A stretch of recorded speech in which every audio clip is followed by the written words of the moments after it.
The Immaculate Virgin, preserved free from all stain of original sin, was taken up body and soul into heavenly glory and exalted by the Lord as Queen over all things. The Catechism's teaching on the Assumption of Mary ahead of tomorrow's solemnity. Thank you for joining us this evening. I'm Wyatt Goolsby. Here to give us some more insight into the solemnity of the Assumption is Michael O'Neill. He is the creator of MiracleHunter.com and a Marian expert.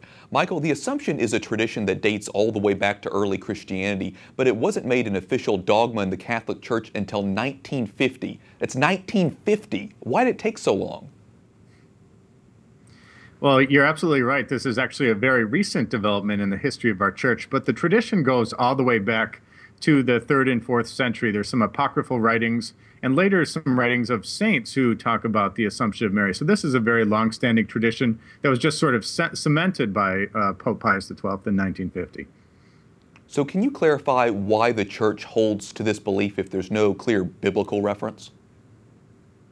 Absolutely. I think as Catholics, we take this for granted. It's a dogma of our faith, but it is in fact one of the greatest miracles in the history of our church. And it might be one of the only ones that actually we're required to believe. Most miracles outside of Scripture we don't have to believe, but this one is a dogma of our faith. But to get back to your question, it's outside of Scripture, and we still believe it because of the teachings regarding Mary being free from original sin. So we talk about her being free from the chains of death, and so as a result, it makes sense that she was assumed into heaven. And so how do you go about addressing, for example, our Protestant brothers and sisters who ask you for the argument to try to kind of convince them and explain to them about the Assumption? Well, like many things in our Catholic Church, it dates back to the earliest days of the Church. So people like Martin Luther, for example, would have believed in the Assumption, and any of the great early Protestant reformers would have believed in the teachings of the Church regarding Mary. So it's only the developments as of late that Protestants have really sort of shed the beliefs regarding Mary.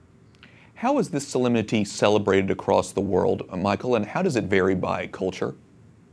Absolutely. It's one of the great feast days in the history of our church. And there are actually national holidays in many countries for the Assumption. And of course, it's a holy day of obligation as well. So there are many Marian feasts, processions, and things like this that go from country to country, but it's a widely celebrated devotion in our church.